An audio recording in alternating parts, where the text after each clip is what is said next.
Bora lá, galera. Vamos falar aqui sobre introdução à eletrodinâmica. Essa parte aqui, esse primeiro quadro, fala um pouquinho sobre o conceito além da parte matemática, tá? Então preste atenção e siga. Quando você tem aqui um condutor qualquer, o que é um material condutor? É aquele material que apresenta o último elétron, melhor, aqueles elétrons da camada de valência, fracamente ligados ao núcleo, ou seja, qualquer esforço mínimo que você faça, esses elétrons, por estarem ligados fracamente, eles se movimentam, eles se deslocam. Então, quando você tem um material condutor, esses elétrons aqui que representam em verde, eles estão prestes a se movimentar, certo? Então, quando eu aplico uma diferença de potencial, uma DDP, que também nós chamamos de tensão, ela fornece a energia que os elétrons precisavam para poder ter esse movimento. Então, quer dizer que se eu aplico uma tensão U nesse condutor, essas cargas elétricas começam a se movimentar dessa seguinte maneira. O que acontece? Em alguns livros, eles falam que as cargas se movimentam da esquerda, da terminal positivo para o terminal negativo, ou do negativo para positivo, e por diante. Qual é o sentido verdadeiro? Cara, o sentido real é quando você coloca as cargas elétricas indo do terminal negativo para o terminal positivo. Isso é o sentido real da corrente elétrica. Existe algum problema colocado positivo para negativo? Não, tá? Esse sentido positivo para negativo, eu particularmente até uso muito. É chamado de sentido convencional. Antigamente eles não sabiam que eram os elétrons que se movimentavam. Eles acreditavam que eram os prótons os portadores dessas cargas que geravam a corrente elétrica. Então, eles construíram toda uma física, toda uma eletrodinâmica baseada no movimento desses prótons. Como a carga do próton é igual à carga do elétron, não faz diferença, tá? Mas o sentido real da corrente é do negativo para o positivo. Beleza? Então, quer dizer que esse movimento das cargas elétricas nós vamos chamar de corrente elétrica. O que seria a corrente? É o fluxo de cargas que atravessam uma seção. É a quantidade de cargas elétricas que estão atravessando esse material condutor. Certo? Então, como é que você vai calcular essa corrente? A intensidade da corrente I vai ser medida como a carga elétrica que passa pelo condutor em um determinado intervalo de tempo. É a carga sobre o ΔT. Certo? Nós já vimos anteriormente que a carga elétrica é medida em Coulomb, representado pela letra C, e o tempo vai ser medido em segundos, representado pela letra S. Isso aqui eu botei aqui embaixo é o diagrama IT, o diagrama da corrente em função do tempo. Você pode ver que eles têm uma dependência, tempo e corrente. Então, a gente vai falar o seguinte: quando a carga elétrica que atravessa uma seção aumenta a sua quantidade, a gente está falando que automaticamente eu estou aumentando a intensidade da corrente, tá? Corrente são cargas. Então, num gráfico, você vai dizer que o cálculo dessa dessa carga, vai ser dada pela área da figura, como nós já tínhamos feito anteriormente. Por que isso acontece mesmo? Lembra daquela relaçãozinha que eu coloquei uma vez? Quando você tem uma grandeza e essa grandeza é representada em um gráfico, você escreve a fórmula. I é igual a Q sobre o tempo. Mas ele quer a carga. Mole. A gente isola a carga. Carga é igual a corrente vezes o tempo. Concorda que isso aqui é o seu Y? Concorda que isso aqui é o seu eixo X? Então quer dizer que a carga elétrica é a multiplicação do seu eixo X pelo seu eixo Y. Quando isso acontece, nós falamos que a carga elétrica é o quê? A área. Nós já vimos isso lá em trabalho, mas também vai ser aplicado aqui. Então quem seria a carga elétrica média? A carga elétrica média vai ser a área dividido pelo ΔT. Vou te mostrar. Nesse exemplo aqui eu falei que uma corrente elétrica começa em 0 e vai aumentando até uma intensidade de 5 amperes com o passar de 4 segundos. Então, qual seria a quantidade de carga nessa figura, nesse exemplo? Então, a carga elétrica vai ser a área do triângulo, base, vezes a altura, dividido por 2. Morreu. Logo, posso falar que a carga elétrica são 10 coulombs. Agora, a corrente. A corrente vai ser 10, que é a carga, dividido pelo tempo, que é 4. A corrente média é 2,5 amperes. Ah, Gabriel, como é que pode ser 2,5 se a corrente máxima foi 5? Então, eu não estou falando da corrente máxima, tá? A corrente máxima ou corrente em qualquer outro ponto seria um valor fixo. Seria um valor instantâneo. Aqui é 5, aqui é 4, aqui é 3, aqui é 2. Claro que tem suas respectivas correspondências, né? Para cada valor de tempo. O que eu estou falando é de uma estimativa. A estimativa é uma média. Então, a média dessa corrente é de 2,5 amperes. Show de bola?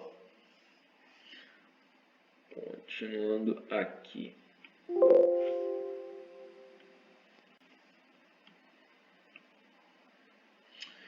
Primeira lei de Ohm. O que é isso? A lei de Ohm é um método que nós temos para poder fazer o cálculo de um dos elementos do circuito. Esse elemento é chamado de resistência. Ele é associado a um resistor. O resistor é aquele elemento do circuito que apresenta dificuldade à passagem de cargas elétricas. Então, resistor pode ser representado assim como eu representei, que é a maneira mais simples, mas ele pode também ser representado assim, assim, ou até mesmo como uma lâmpada. Certo? Tudo isso seriam resistores. Qual é a função do resistor? Ele dissipa energia elétrica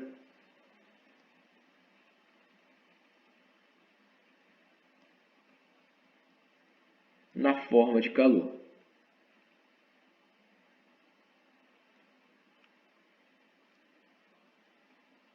Então, qual é a função do resistor? Ele tem a função de dissipar energia elétrica na forma de calor, ou seja, ele transforma energia elétrica em energia térmica. Tá certo? Então, continuando aqui. Imagina que nesse circuito elétrico, você tem aqui uma tensão de 20 volts e você vai ter uma corrente elétrica, ó, sentido real, cuja intensidade vale, sei lá, 5 amperes. Eu quero saber qual é a resistência desse circuito. Então, se tem corrente elétrica, significa que esse circuito vai tentar se opor à passagem dessa corrente. Então, você vai falar que o cálculo dessa resistência é dado por R é igual a U sobre I, ou U é igual a RI, certo? Então, o que nós podemos dizer aqui é o seguinte: U é igual a R vezes I, U vale 20, R não sei, I vale 5. Significa que R é igual a 20 dividido por 5.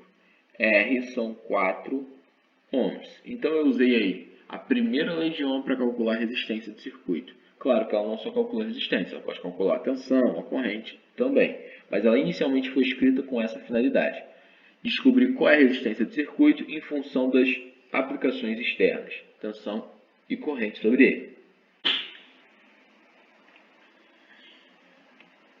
Bora lá, galera. Então vamos falar agora sobre a segunda lei de Ohm.